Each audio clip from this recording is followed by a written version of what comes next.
Kære lys, rigtig glædelig den 14. december. Det er søndag i dag. Det er den 3. søndag i advent. Og jeg er spændt på, hvad vores jul viser os her i dag. Hvor lander vi i dag? Søndag den 3. advent. Ja. Hvad har vi der? Dommen. Interessant kort. Jeg synes, vi har fået det før. Og det står upright. Spændende. Det glæder jeg mig til. Så har jeg fundet kortet frem, og nu vender vi det lige om her. Sådan ser det ud. Kortet Dommen. Ja, der er mange ting, vi skal her i den her måned her. Vi skal virkelig få sagt farvel til en hel masse ting. Men den her dag opstår der altså en meget smuk form for klarhed. En endelig beslutning omkring noget. Det kan være, at du får et kæmpestort wake-up call i dag. Det kan være, at det er sådan nok og nok vibration, der dukker op med det her kort lige til at starte med her. Så nu tager jeg lige og blander tarotkorten, så vi kan få lidt flere kort på bordet. Og imens jeg gør det, så skal jeg lige huske på, at jeg har jo en nytårslæsning for 2026, og den kommer til at handle om de store temaer, som Spirit ønsker, at du skal arbejde med i det nye år, og hvilke spørgsmål du har. Hvad er der bedst på en eller anden måde at fokusere på for dig i det nye år? Er der stadig noget, der holder dig tilbage på den ene eller den anden måde? Og hvilke råd har Spirit til dig? Så kontakt mig, gå ind på spirituelvisdom.com, og der finder du sådan set alle mine kontaktoplysninger. Godt, nu starter vi. Her har vi kortet 9 svær. Sådan ser det ud. Og jeg samler dem bare op fra toppen. Her har vi så 2 svær. Ja. Og hvad var det for et? Sværnes S. Det giver meget god mening. Og de elskende. Ja. Okay. Den her vibration er klar i spyttet. Den er, nu gider jeg ikke mere. Nu finder jeg mig ikke mere. Jeg er færdig med at sidde og tænke over, om det ene og det andet. Jeg skal gøre det ene eller det andet. Og hvad der blev sagt, og hvad der blev gjort, og hvem der har ret, og hvem der ikke har ret. Og, nu har jeg truffet min beslutning, og den er... jeg står ved den, jeg er i den her vibration. Jeg står 100% ved den, jeg er. Og jeg skærer noget fra. Jeg skærer min gamle tidslinje fra, faktisk, i vibrationen her. Den person, som du kender mig, der eller der, sammen med den eller den, i det fællesskab, i den relation, i det forhold, ønsker jeg ikke længere at have nogen tilknytning til at hvad skal man sige, fodre på en eller anden måde, rende rundt og spille den rolle længere, fordi jeg er ikke den rolle. Jeg identificerer mig ikke med de valg, jeg traf tidligere, som var meget tilgivende, måske alt for tålmodige med andre. Jeg tillod andre på en eller anden måde og gøre ting ved mig, der ikke var rare. Og jeg sad bare og sagde ingenting for nogen af jer. Jeg fik aldrig sagt min mening, eller også så deltog jeg i relationen, fordi jeg følte, det var trygt på en eller anden måde. Jeg havde ligesom måske ikke andre, eller det var en comfort zone for mig, og jeg forsøgte sådan ligesom se på det positive ved relationen i et personligt forhold, eller et fællesskab, en familie, eller hvad nu end.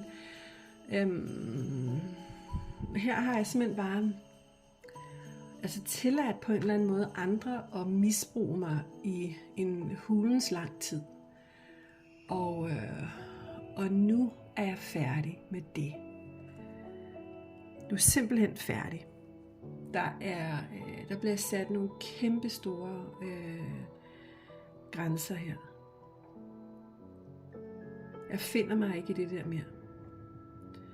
Hvis du vidste i den her energi, jeg mærker, som du har siddet i, så har der været alt for mange tanker, for meget sorg, for meget tvivl på dig selv, for mange beskyldninger, altså både over for andre, men nok mest over for dig selv også, altså fordi du har sådan ligesom tilladt vibrationen at få lov at bare hugge på dig, uden at du gjorde det bevidst, men bare i det, at man tillader den slags at være i ens verden, jamen så gør man jo noget af det ved ens selv, jo, ikke?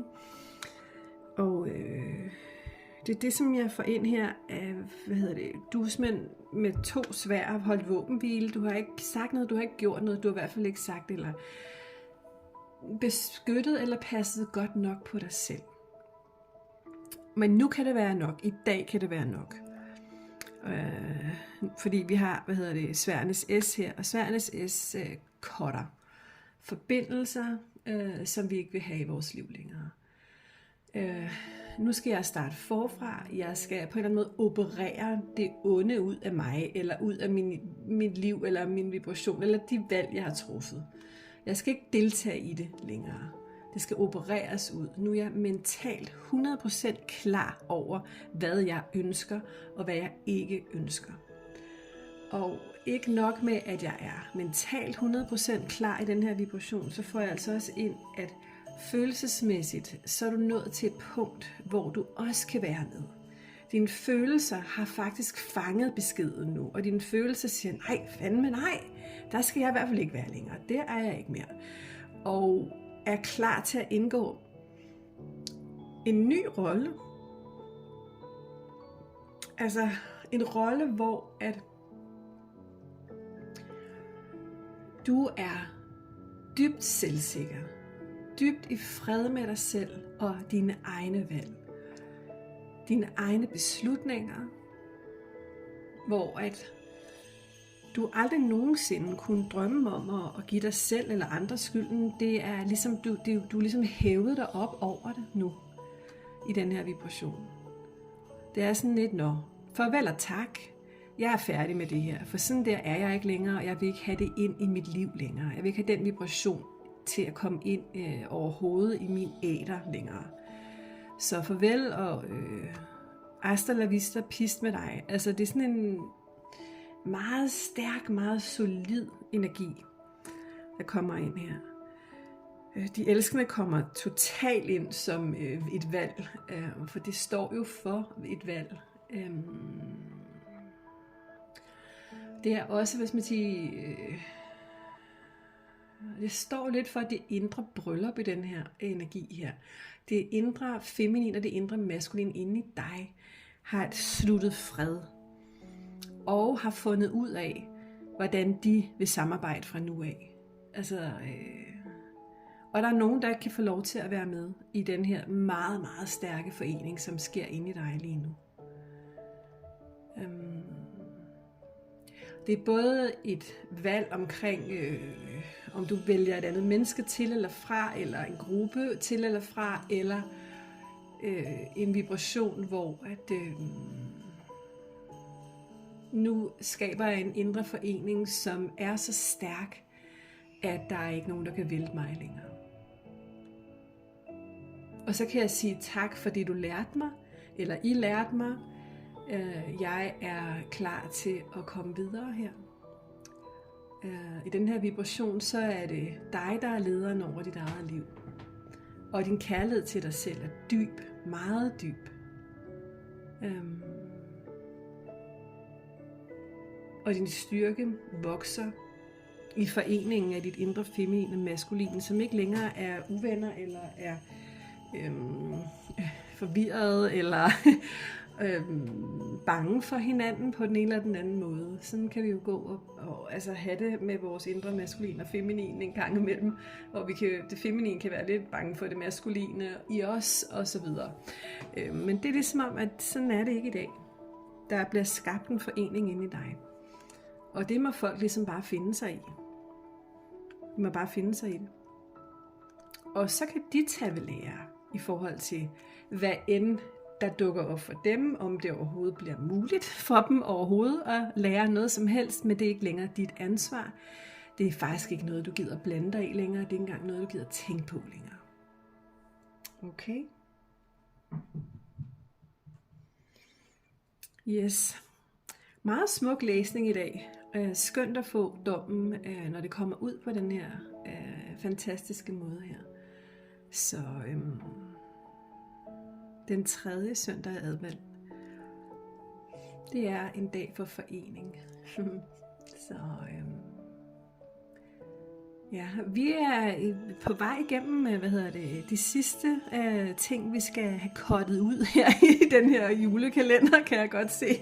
Så flot arbejde. Altså, det er jo immervæk også de aller sidste uger af 2025, det her sådan frygtelige afsluttende år. Så,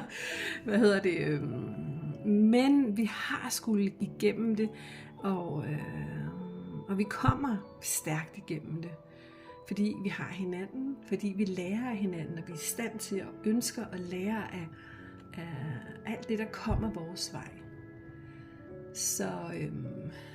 Så hæver vi vores vibration mere og mere fra dag til dag. Så tillykke med, at du er nået så langt. Godt. Så vil jeg sige tusind tak, fordi du så med. Kan du have en dejlig 3. søndag i advent, og jeg håber, vi ses i morgen. Kan du have det godt så længe.